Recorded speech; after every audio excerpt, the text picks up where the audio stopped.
Ian, Yeah. we are exactly 10 months and 26 days apart. The average pregnancy is 9 months and 8 days. That means mom was only without child, which is a biblical term, for 1 month and 18 days, which is a little over 6 weeks.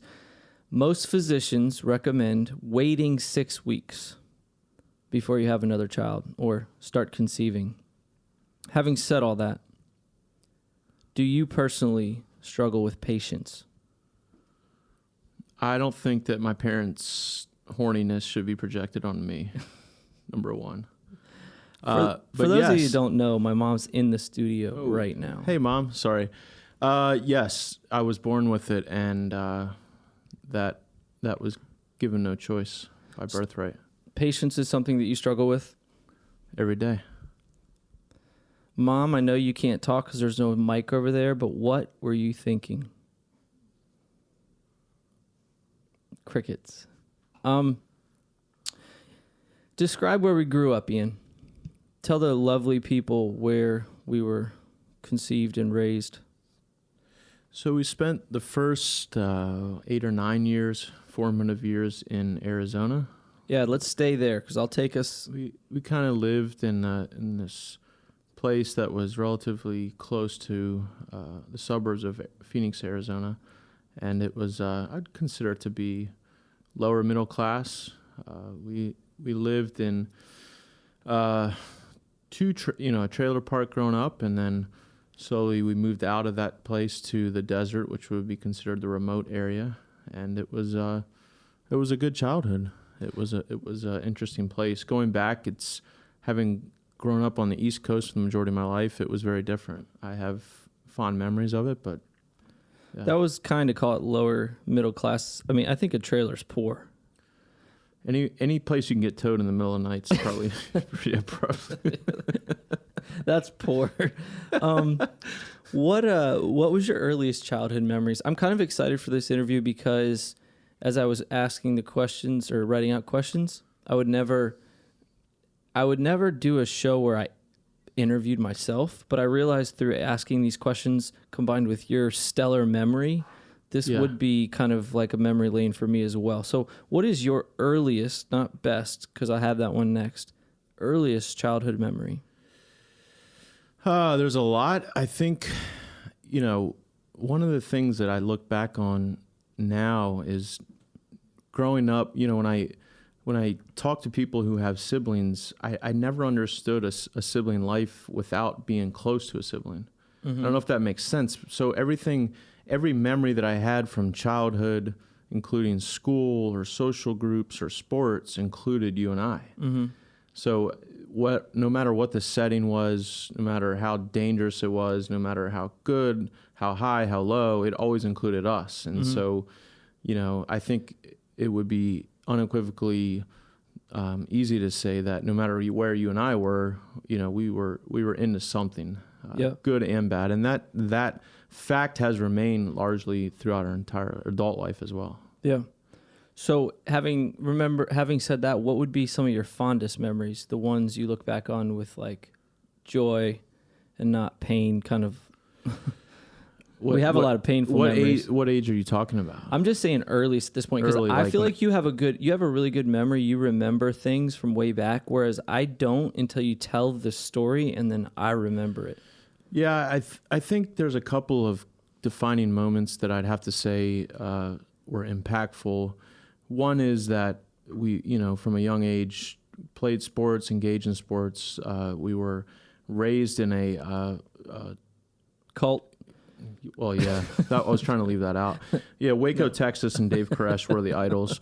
But, we didn't talk about it in public. It was only in private. No. I think, going to church and being raised in the church or around the church was part of our parents' values, and so we kind of inherited those. And, the other thing I think about was just the value of education or private education that our parents saw fit to put us in elementary school. And one of the things that I think it taught the value of hard work as they made sacrifices for us in those early years to put us in private education. And so I think those were some of the fondest memories, along with, a variety of different things like camping and those kind of fun trips, or spending time with grandparents, you know, having just a good circle of friends. Mm. Do you remember when we left the trailer park and moved to the desert?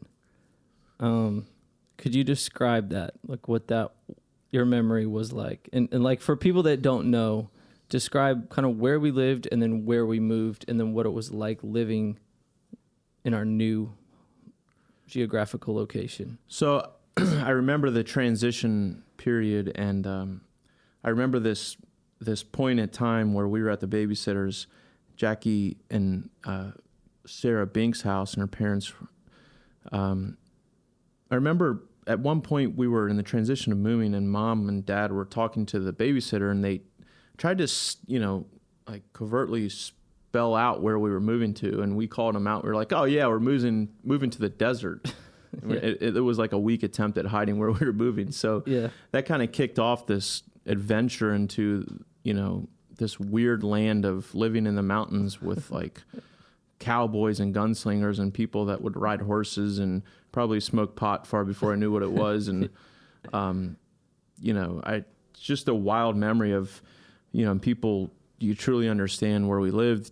We hauled our own water, which is the strangest thing. Like, we had this hippie father who attached this rickety old trailer with hundreds of gallons of water to this truck that barely ran, and allowed us to stand on the back of it while driving down this dirt, dusty road. Like, today he'd be in jail. Yeah. Yeah, like CPS probably didn't exist or wasn't that well known, but right. Unbelievable. So we made it alive, you know, out alive, and I don't know how, but yeah. It was, so Arizona it's a desert. Parts of it is a desert. There was this mountain called the Superstition Mountains. Yeah. And the elements of Arizona consist of different types of cactus. The cactus that would stick on you when you walked by it, the kind that was stationary that would pierce your soul if you touched it. Rattlesnakes everywhere. There were one time when we were out playing, what we called playing, we ventured upon a miner, right? Yeah, in the wash. Yeah. Yeah, off of San Marcos Drive. Yeah. Yeah. What happened there? I think I urinated myself. I mean, these people, from what I recall or hearing adults talk about it, they believe they had claim to like gold mines or something. I mean, yeah. Just strange kind of like Dave Koresh kind of weird.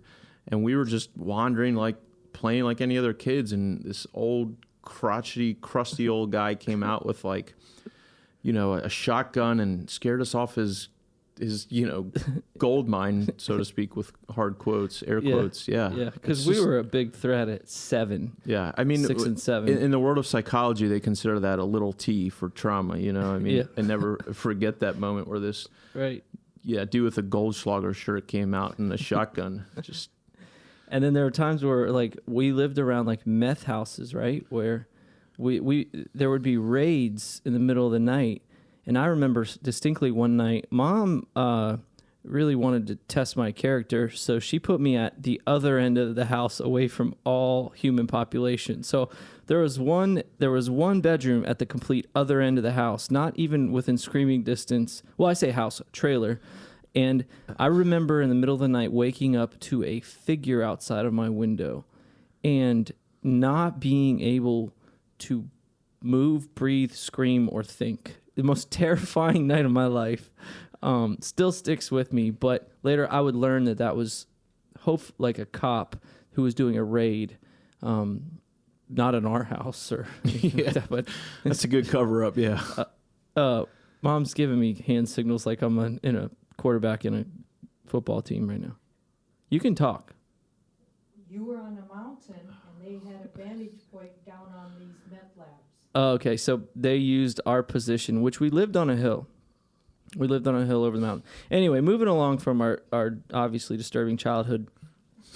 What is your economically disadvantaged? Right. Thank you. Yeah. You could tell you're in government. I just say we're poor. I've never thought of this until I was asking these questions, and I kind of want to know it. Do you remember how you used to look at me as your older brother? Like, you know, little brothers look up to their older brothers, some with disgust or admiration or apathy. I've never really asked you that question. How did you view me? I when I don't was think younger? I don't think I would say that I ever considered that question, Yeah. or that I think subconsciously I probably did look up to you and wanted to do the things you do, but I wouldn't say that there was a defining period of my life until I was probably a teenager to where that concept really took hold. Yeah. And at that point, I don't think there was, a lot of things that it was, hey, I did this, so therefore you do it. I just think naturally, again, I don't remember a time of separation. So anything that you did or were into, be it good, bad, or indifferent, with the exception of dating or having a girlfriend, it was the one thing that I never wanted to be a part of, like when I was in high school. Yeah. But, partying or doing stupid things or playing sports, or we just kind of did it. And, Yeah. Yeah. I like how you didn't put like studying or helping No, people. Nothing positive. Yeah. Do you remember what that season, or do you remember what it was like when you found out that we were going to move all the way across the country from Arizona to Pennsylvania, where my dad is from, and most of our family had lived?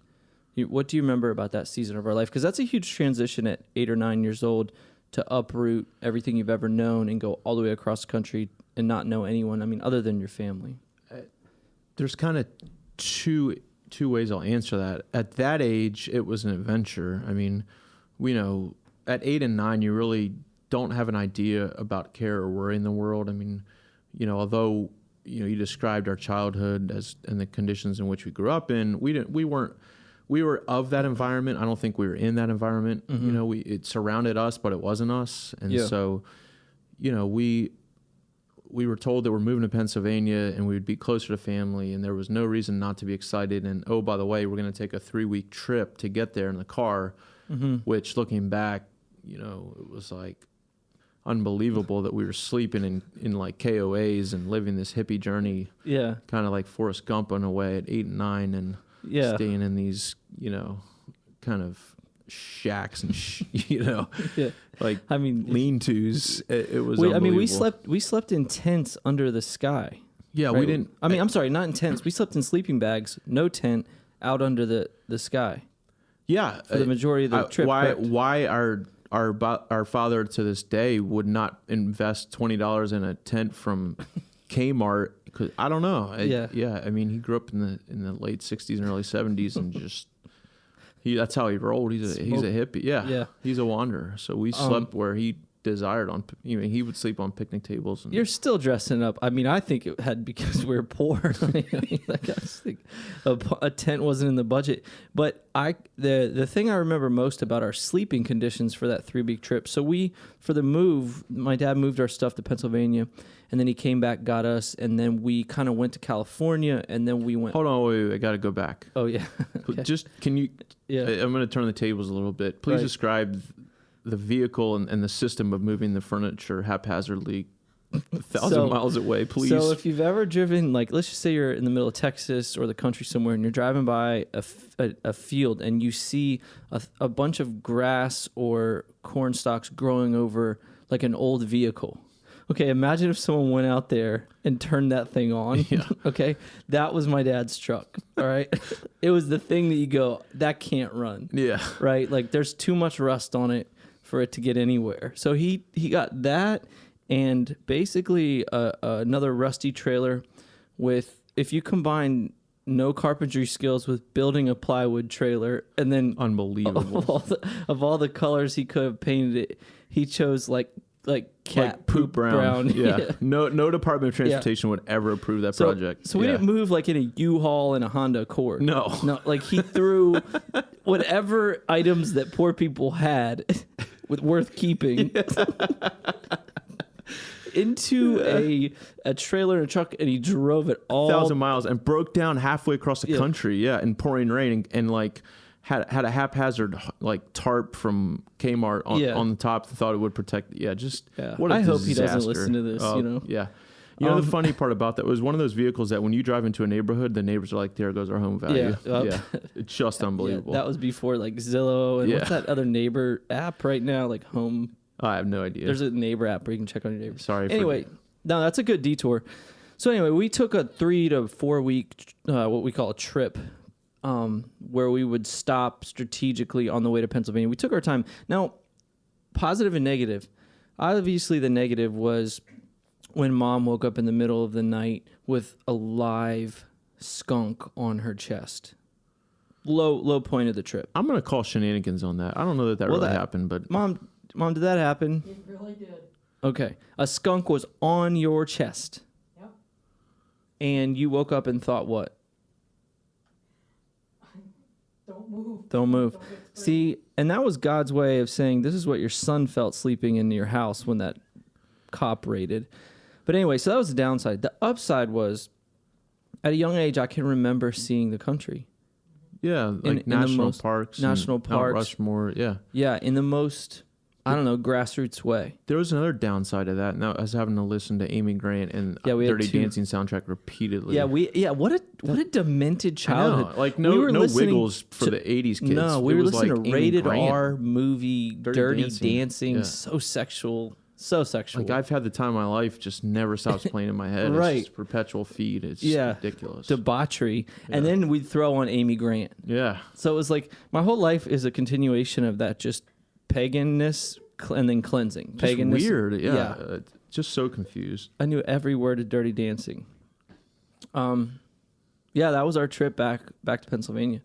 So we moved to Pennsylvania. So here's a question about Pennsylvania. It felt amazing to be around our family. Describe our uncles, because they are such an integral part of our life. Describe how they loved us, I guess. Yeah, that's a good question. And do you have a picture? Somewhere. I mean, the listeners can't see it, but there's I a might try to find Facebook post that I shared a couple years ago, and there's a picture on my Facebook page where I was at a football game with the three of them, and each one of them in their own right had I would say had a profound influence in our lives, and even due to this day. You know, that it wasn't, when you describe our uncles, the age gap between our father and our uncles was quite a bit different. So we were closer to them in age than we were. You know, it's not like they were 2 years apart from our parents. They were like the cool uncles. And, you know, I can look back, and even to this day, there's so many things that they've done in our lives through sports and, you know, just modeling what it is to invest in family, you know, in their lives, and also professionally. You know, they've done, you know, one in particular has done a lot for me. Mm-hmm. And to this day kind of,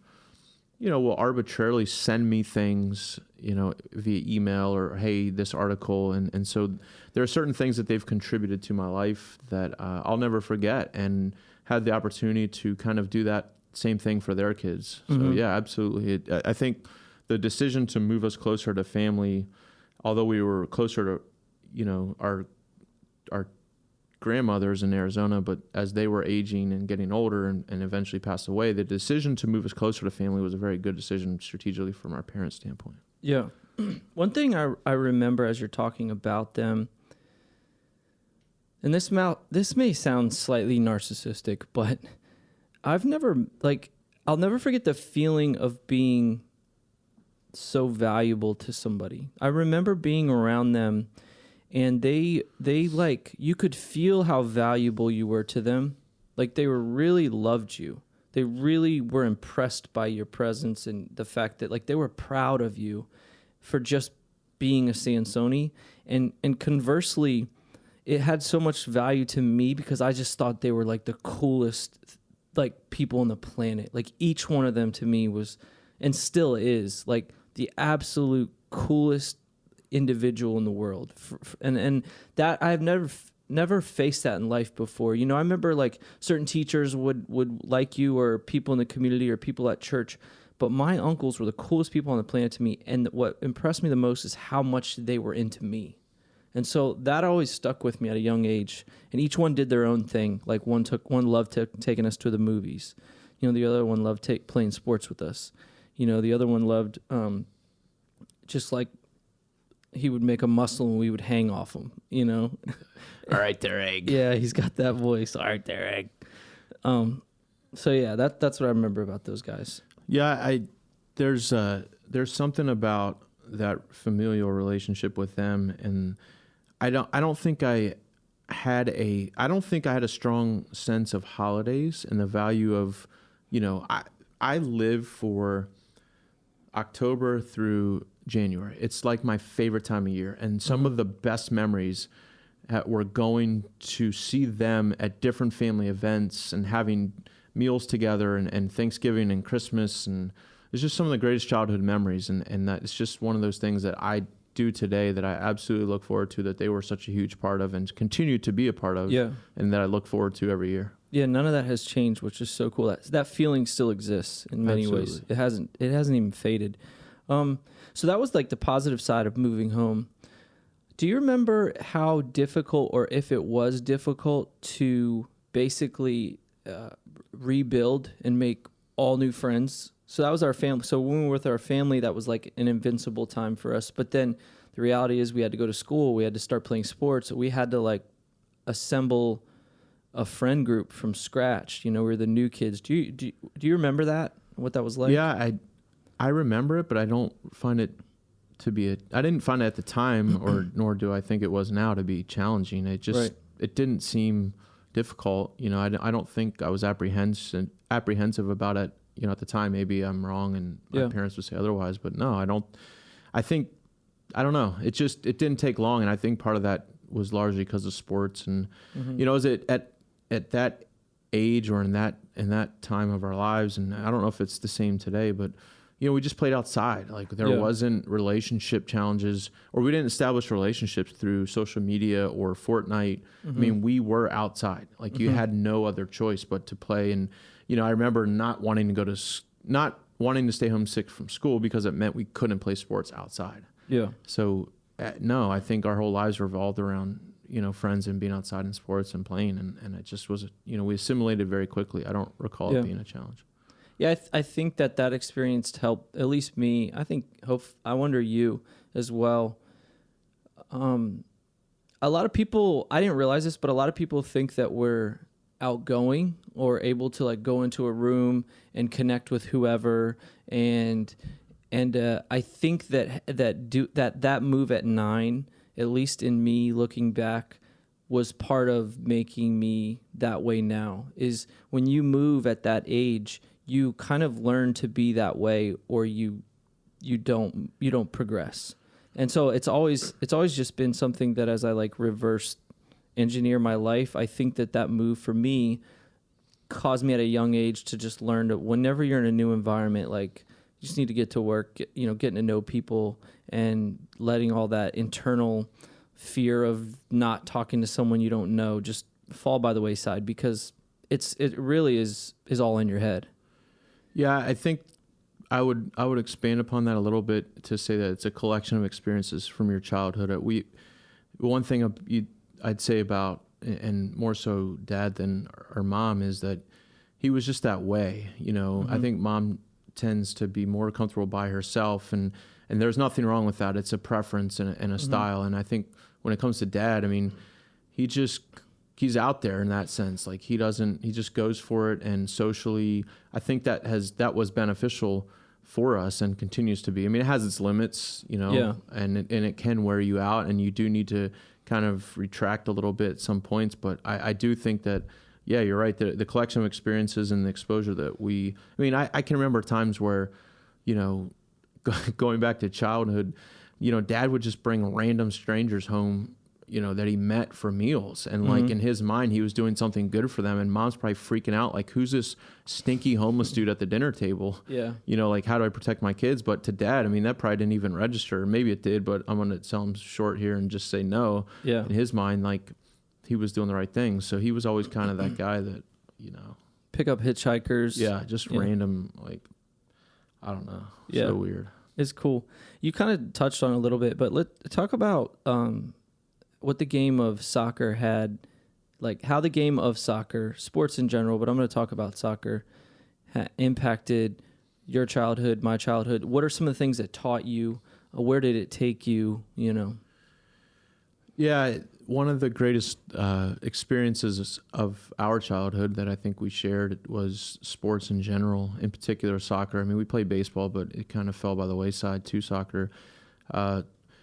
It just took us many places up and down the East Coast. We traveled overseas, for a youth soccer tournament. We spent weekends and holidays and nights and practices playing the sport that we loved, and it taught you a lot of things, from teamwork, the ability to overcome, hard work, practice, and just the sense of community. It was just one of those, I guess, escapes that and one of the things I would say looking back, I absolutely can see the marked difference in my life that stopping to play organized sports had on my life negatively. And I think going into my senior year, I quit playing soccer, and it just, I look back at what it was like before and after. And I don't think it has to be soccer, but I do think it has to, the value of being engaged and staying committed to something. And I do think that it did that for us, which was one of the valuable things. You didn't play for East your senior year? I quit. I didn't remember that. Yeah. Yeah. Looking back, it was a very, very bad decision. Well, obviously we talked about it earlier, I'm a year older than you. So my senior year you played, but then you just stopped, huh? Do you remember why you stopped? I think I wanted to get a job. I think I wanted, I thought having, money, or having money to spend as opposed to putting time in this. I mean, because playing high school sports is time, you know, and I don't know. It was a time in our life, or my life in particular, where there wasn't just a lot of guidance. I kind of floundered. Yeah. I wasn't invested in school, or I didn't take it seriously. And, I was more concerned about kind of hanging out with friends and partying and, having money to do that kind of stuff. And I just thought soccer was just like a barrier to those things. And looking back, I think if I would have stayed engaged in sports, it would have prevented me from, getting involved in doing the childish things that I did at that age. So probably, and this is around that same time, probably the most significant event of our teen years was our parents' divorce. Do you remember what you were feeling during that season of separation and disruption in your life? Or my life, your life, our life? Unfortunately, I don't think I had the ability at that age to evaluate how I felt.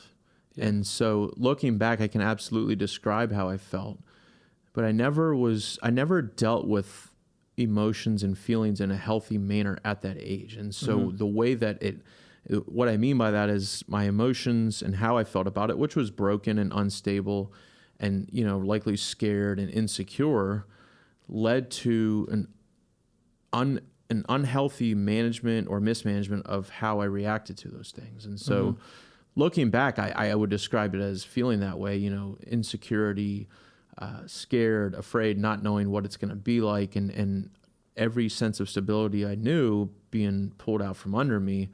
And my reaction to that was just to go crazy and to do things like quitting sports or, engaging in partying or not taking my education seriously or making bad decisions, a string of bad decisions for a period of 3 years. And, I could aptly describe the emotions now, but if you asked me then, I would say fine, and would probably mask whatever hurt or pain or insecurity I had then. So how revealing would you like to get with those 3 to 4 years or 4 to 5 years, as far as what we did, what you did, what I did, the things that we are ashamed of, the things that we would maybe tell someone never to do that people are probably doing? How intimate do you want to get? I mean, I think there's a level of intimacy that goes along with being honest, but in some levels, glorifying those things is also like a double-edged sword. So I wouldn't say that I'm not open to talking about them. I guess it just depends on what you're referring to. I mean, because we could be here all day talking about, the mistakes. I mean, I've thought a lot about that question. I had a great experience in high school. I did some things that I regret, but I also, it's funny, was court involved in my high school years, for what will ultimately turn out to be, probably legalized before our kids are in high school, and which is, smoking pot and, stealing the school mascot and those kind of childish crimes. And at the time, stealing won't be legalized. Well, no, of course not. But it was the rival school's mascot. In your defense, you didn't steal it. No, I just took the rap. You for actually took that like a true Italian G, and you didn't rat on anyone, even though you never stole. So this mascot got me and some friends were at the rival school, and my friends, which mostly I will take responsibility for the things I've done. But on this story, I'm not going to take responsibility because it wasn't my idea to steal this thing. I drove the car, I think. But they took this $1,000, their mascot was a ram, so Central Dauphin ram head from their school, stole it, took it to our house, which was the party house. and then I went on about my life, which was probably something positive like helping out a soup kitchen or selling weed that evening. Either one of those. Kitchen, I couldn't tell you which one it was. Soup kitchen. Anyway, I remember coming back and they destroyed this thing. And you weren't there, but you didn't destroy it. Or I don't know. Bottom line is it was a highly organized criminal organization. Yeah, stealing mascot heads. Anyway, you caught a little charge for that, but you took it. Yeah, and then like you said, so the other stuff. It's interesting now that looking back at those, we were out of control. Yeah, and making poor decisions, and that was. Whether it's the criminal element that we were court involved or just in general in life, we were just out of control. So you can break it out a million different ways. But it's interesting now, and I've thought about this a lot, that the kid that was court involved in his youth and, by the grace of God, the mistakes that I made were as a juvenile in my adolescent years, before I turned 18. So I had the ability to overcome them. So it didn't damage my earning potential or career. Thank God. And, now I'm the guy that oversees juvenile detention facilities in the work that I do. And so I look back at that and I can, I go to a lot of events now in my work life and I'm inside this facility with juveniles who certainly have committed, similar offenses in the community, but even far worse for murder and gang related things. And I think there's a element of me that can relate. And I never want to, and this is where I go back to the comment I said earlier about glorifying. I never want to say that you have to experience those things in order to understand them. Mm-hmm. But the age-old adage of walking a mile in my shoes is so true. And I can sit there and have conversations with people who are not empathetic to these kids, right? But I know that I can have empathy for them because I've experienced some sort of similar lifestyle, and I know I've never murdered someone, no, I've never been involved with gangs or what I'd call serious crime, but it's weird, and I think God has a way of, what restorative justice is a term used in a lot of juvenile or adult justice systems, and it's true. Restorative justice is a big thing, and I believe in second chances, and it's fascinating. I'm glad you mentioned God, because kind of the next question I had was, I would say this is where your life and my life took a slight turn, and you seem to. I was getting in a lot of trouble. I went to jail, and I lost my license for many years and was put on probation, and you seem to, I would say, turn it around based upon during that season. But I would even go further to say you seem to turn to God way sooner than I did, and you would eventually go on and go to a private college, a Christian college, and I just remember you turned to God, turned back to God, let me put it that way, a decade before I did. I've never talked to you about that, but could you describe or talk to me about that season for you, that season of turning? Yeah, I don't like to talk about a relationship with God as leaving, coming and going. Mm-hmm. There's always a constant, when you say there's coming and going, it's almost like there's a mutual choice to do that. I don't think God ever chose to do that. I think I chose to do that. Mm-hmm. And so what was important for me in that season, and has always been in our life, was that I have a relationship with God. It ebbs and flows, and there's times in our relationship where you're closer and you're farther away. And I've never been somebody that like professes a strong relationship with God in the highs and lows. I've always just been kind of like, it is an important part of my life. In terms of, kind of that transition period that you talked about, the best way I can describe it for what the cycle that we were in and the change that was made was, there's a scene in Shawshank Redemption where the young guy comes in and he's bragging about, doing a bid for breaking and entering. And there's all these hardened criminals around him, and he keeps getting locked up. And the one guy says to him, he's like, well, maybe, if you keep getting caught, maybe you should do something different, because obviously it's not working. Yeah. And I think God's hand in my life kept me from a lot of things, but one thing it kind of, the constant was, that was the center of gravity, that the morals and values that come along with the relationship with God that our parents taught us always brought us back to center. And I think after a while, one thing that I saw you in, that I had that realization, was it's this lifestyle's not working. Mm-hmm. I wouldn't consider us hardened criminals, but like making choices to drink and drive and to party, and who you surround yourself with, and everybody, a lot of our friends going off to college, and we're just stagnant, not progressing. Mm-hmm. I finally just had enough. I'm like, this just isn't working. Like, I got to do something. And you met a girl. I did. What year did you meet Jendi Marie Heist? I think it was the end of 2000.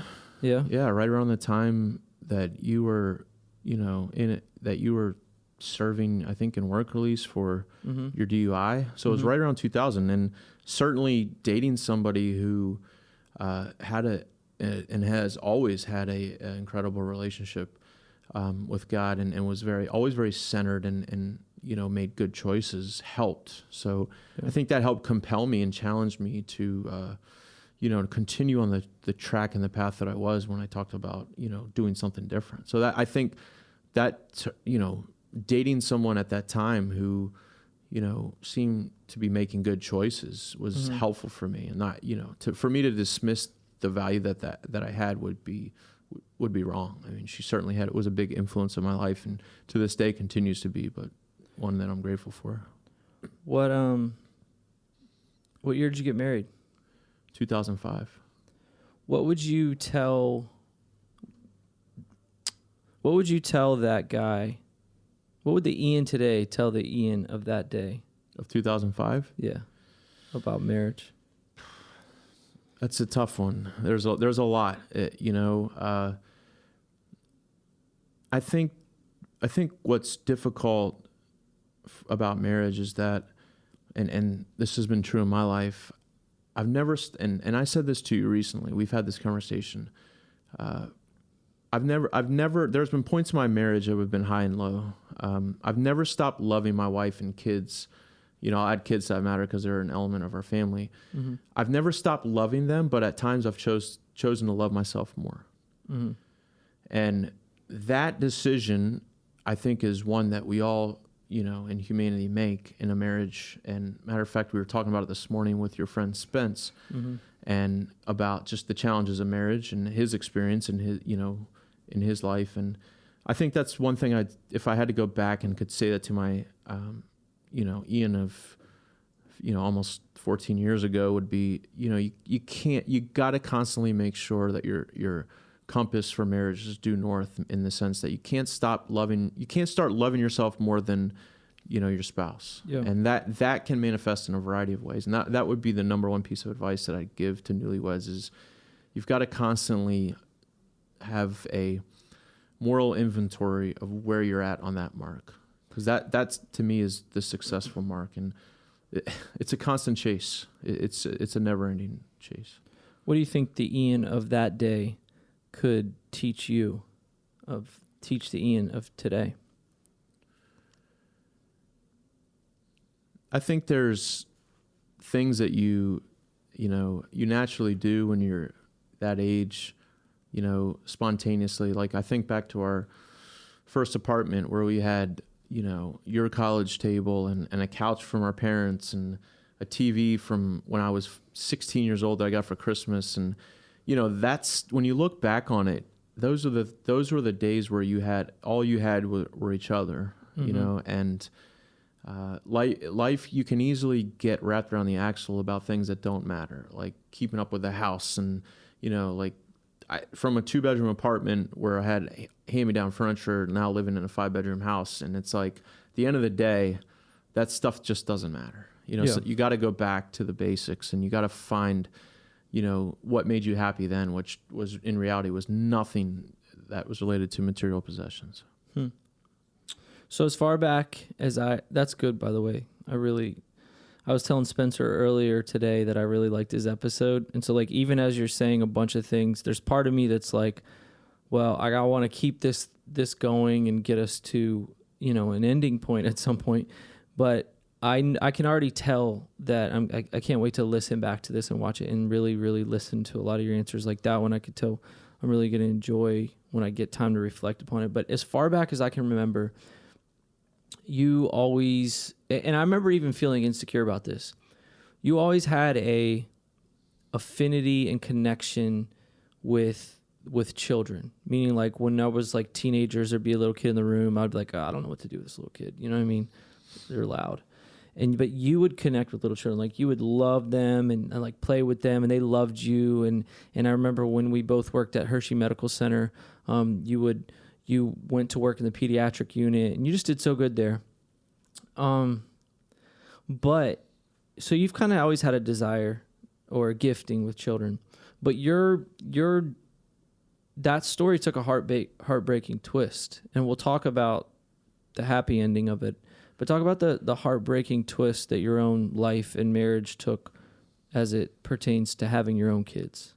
You come into marriage with ideals, and one of those ideals is that, I'm going to have 3 kids and, life will go the way that you expect it. And for anybody that's lived long enough and can actually honestly reflect back 13, 15 years, either be it in a relationship or not, life doesn't go that way.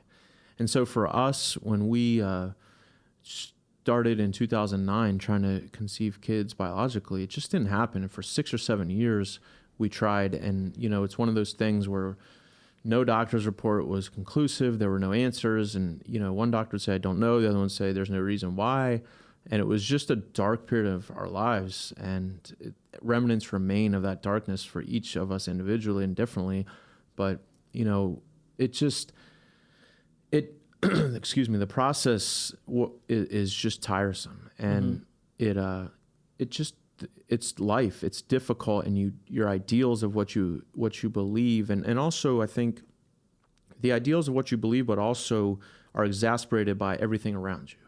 So, and as you progress through life, it's college and having kids and the way you perceive life should be, or getting a house and getting married. And so for people who have those ideals and you're in them and they're not going as you perceive they would have, but yet everybody around you is experiencing what you believe are those ideals and thought life would be, it creates this angst of like, what's wrong with me, or why us, kind of thing. And so I think for a long period of time, I struggled with that. And I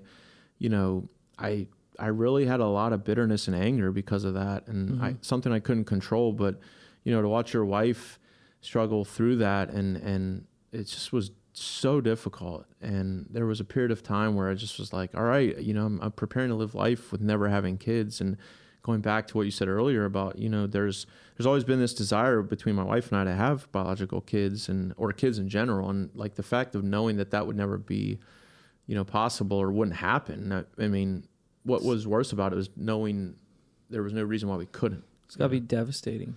Yeah. It's like slow and excruciating. A dream, it's like a lost dream. Yeah. Yeah. Well, like I alluded to, there's like this really happy twist. And tell me about Melania and Adrian. Yeah, so I think it was 6 years in to trying to build our family. We decided, look, we're gonna go in a different direction. And so we started pursuing, minimally invasive fertility treatments, talking about intimate, so it just never, it was something for us that was never like, I mean, you can spend thousands of dollars on trying to, genetically reproduce kids through that, through the science of it. And it wasn't for us. Like, we tried it unsuccessfully. And so we really started pursuing adoption. And the story that came out of that was two beautifully amazing kids, to which we don't even have the time to talk about today, but an adoption story, which was wildly costly, but yet seemingly covered through, generous people that God placed in our lives. And, we met Al Roker from the Today Show because my wife's faith, and which I at the time was just like, yeah, that's crazy. Another thing you entered. And she was like, no, we're going to win 25 grand. I'm like, yeah, right. And sure enough, Al Roker shows up at our door, and we're on the, Today Show, and we got $25,000 to cover almost 2/3 of our adoption expense for our second child. So yeah, it's just a crazy story about how, we transitioned from pain to just excitement around building our family. And one thing you learn in life and in general, and this is what I'd say to people, is that bloodlines don't make you family. They do in your DNA line, but it's love and care for somebody that does. And I was on the flight down here this week, and there was a white couple with this African American child, and they just love this kid, and like, I'm 3 rows back just staring at them like, oh my God, this was me, the past 4 years with our kids on a plane. And it was a constant reminder of, what I just described to you, that, God loves all of us regardless of bloodline, because we're so different looking. He doesn't differentiate between black and white or nationality. And just that picture of what love is. And this white couple with an African-American child was like my wife and I with, 2 beautiful children that are not of the same nationality. And it's just such an amazing picture of God's love, adoption. One of my favorite parts about this being caught digitally is I think that they're going to pull this up 50 years from now on some Minority Report, like floating Jedi Star Wars, hologram thing, and be able to see their dad talk about them when they were this age. Adrian on the left, Melania on the right. What do you want them to know about themselves, how God views them, and how you view them, in your own words, from you to them? That's a deep question. I think what I would say to them is, they, as a sibling group, will have and will experience something that I unequivocally think is the most important thing of family. And that, you talked about it earlier about this idea of having a sibling that's close to you. Mm-hmm. And I think naturally one of the greatest things I love about our kids are how close they are. I watch them interact. I watch them play together. I watch, my son tease her and her respond. But at the end of the day, you can spend 8 hours a day, refereeing, but at the end of the day, it's just them. Hmm. And the one thing that I'd say to them is, that's all. Family's all you have. When you're born in our house, when you're born in the Sansoni family, that's all you have. You don't have a choice. We go to battle, and that's one thing that I see it in them. I've seen it between you and I, and that's something that's so important to me, is that, you can dislike your brother or your sister, but that bond that they have and the story of how they came to our family is just so incredible. And the one thing I'd say to them is, don't ever give that bond up.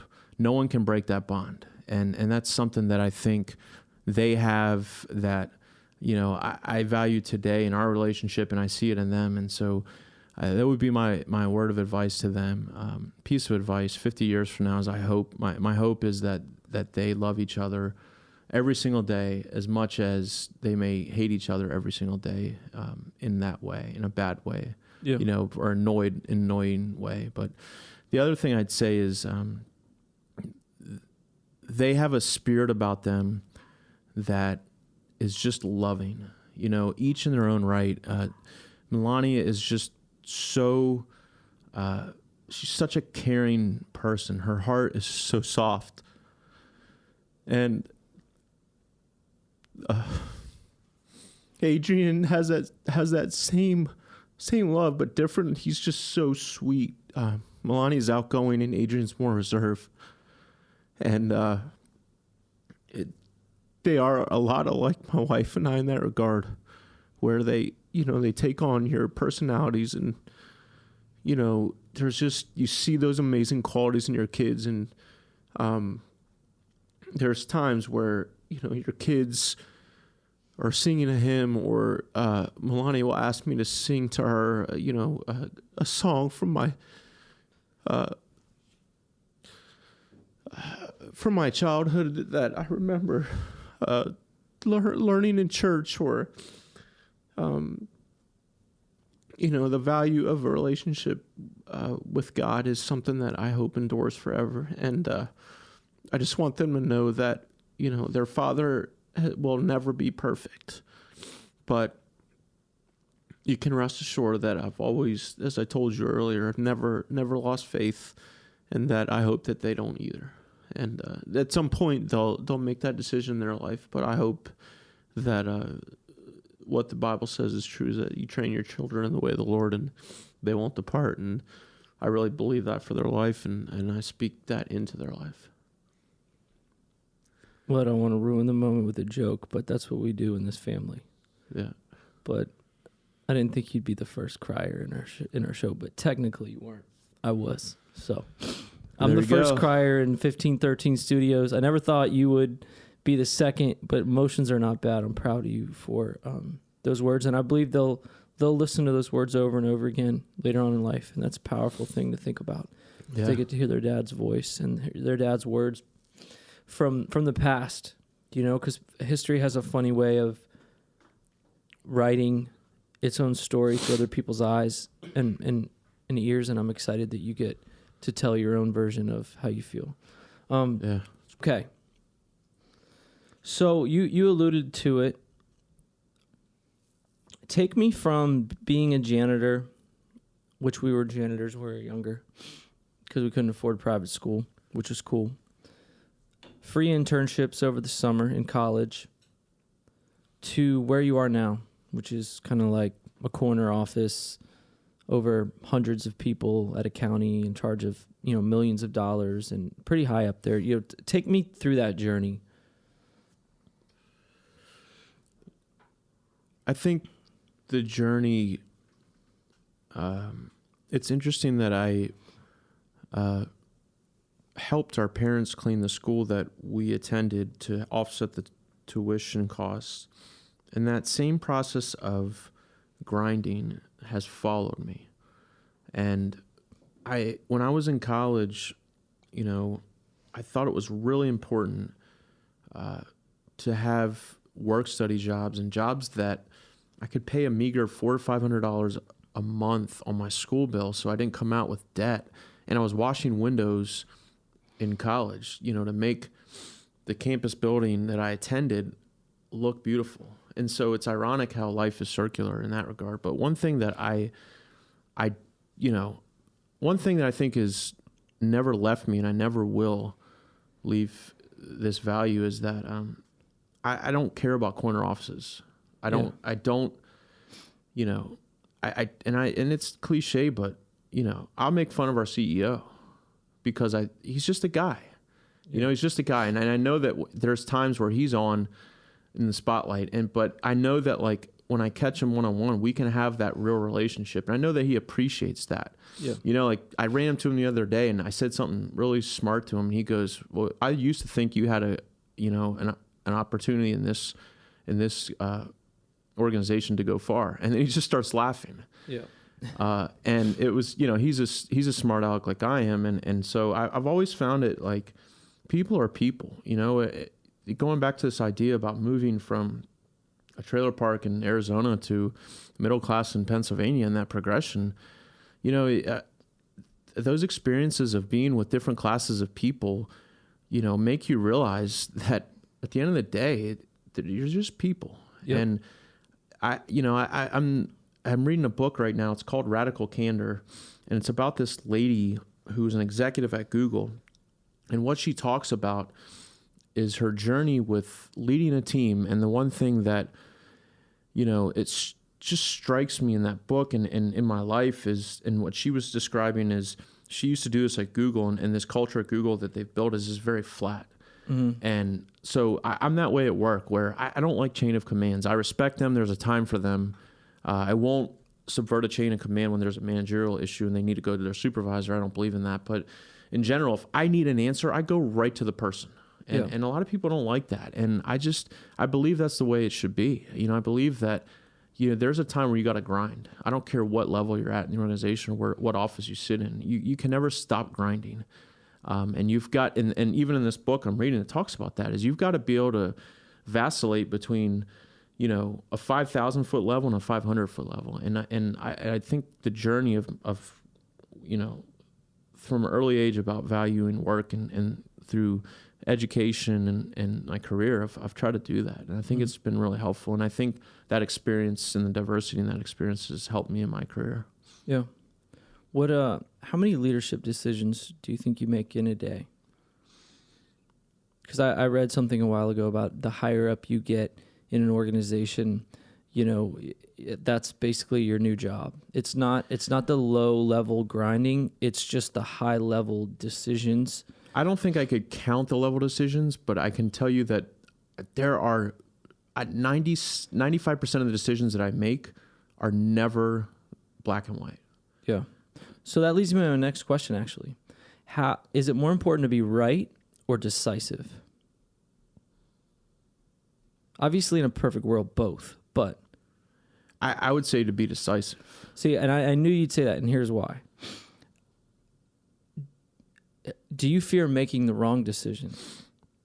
No, not as long as I can, especially when it comes to ethics and more, a decision that's ethical, has ethical or moral implications, as long as I can describe the thought process of getting there, I don't. So that's what I want to do in this section for people. It's like, I want to help unlock what I think it takes to be like a high level leader.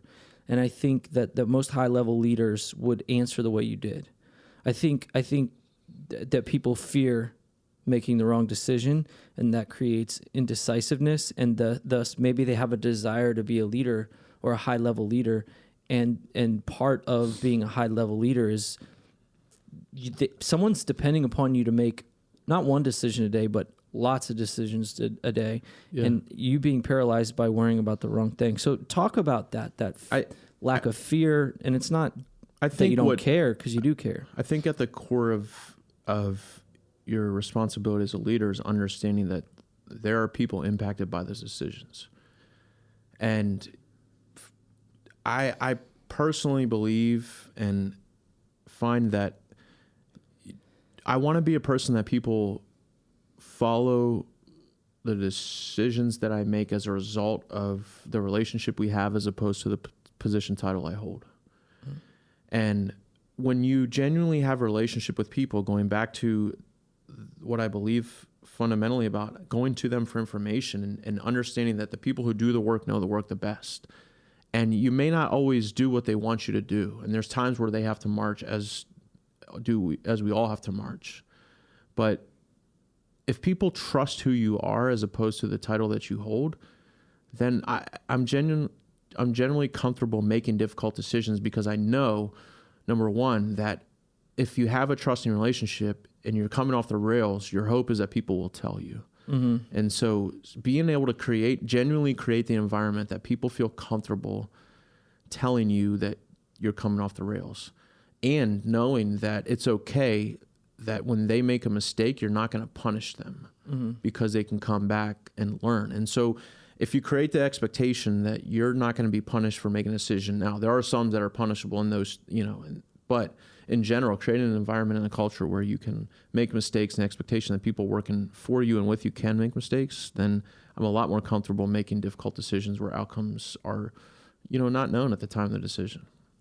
I honestly think I could do I could do a half an hour or an hour of leadership talk with you. And maybe we should do that like over the phone since you've got to fly out tomorrow. But I have one more question because we actually have to hit the road. We have somewhere to be in 20 minutes. But what is the, let me say it this way. What about Jesus as a leader do you admire the most when you look at the New Testament and the way that he lived his life and led people? I would say that he didn't react or overreact to people that spent their entire effort and being trying to get him to react.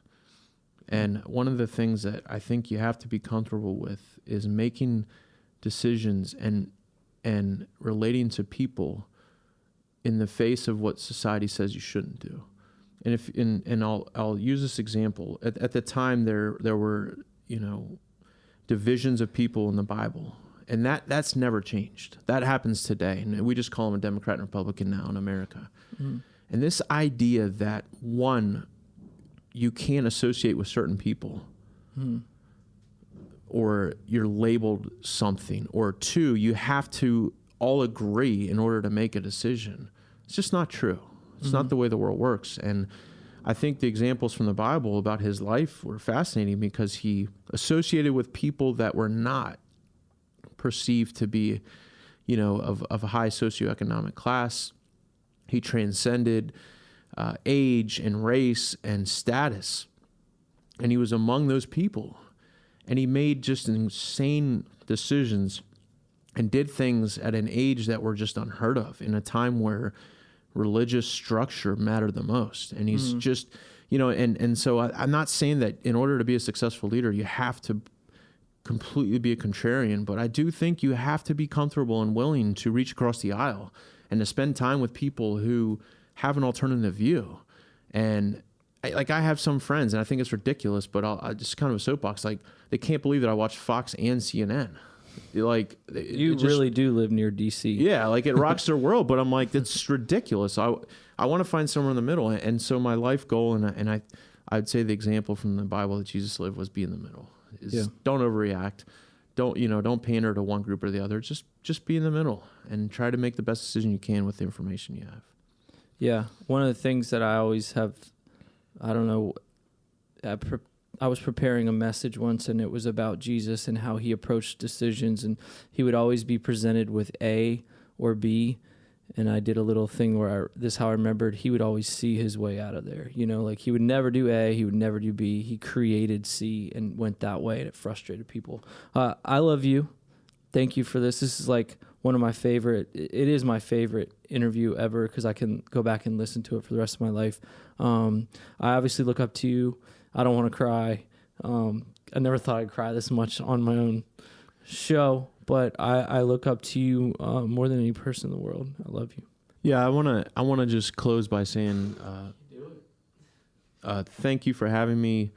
I think what you've created here is it's cutting edge and it's innovative, and speaking of living outside the norm, you have a drive and for creativity, and whether it's in the four walls of a building that they want to call church, or you get it, and I think you have that zeal for life and that vision for life that people want to follow. And so as I leave here today, and I hope that the hundreds that come after me in this chair and wherever this journey will take you, I'm just believing that zeal never stops. And I want to encourage you never let the limits of someone telling you prevent you from doing what you're called to do.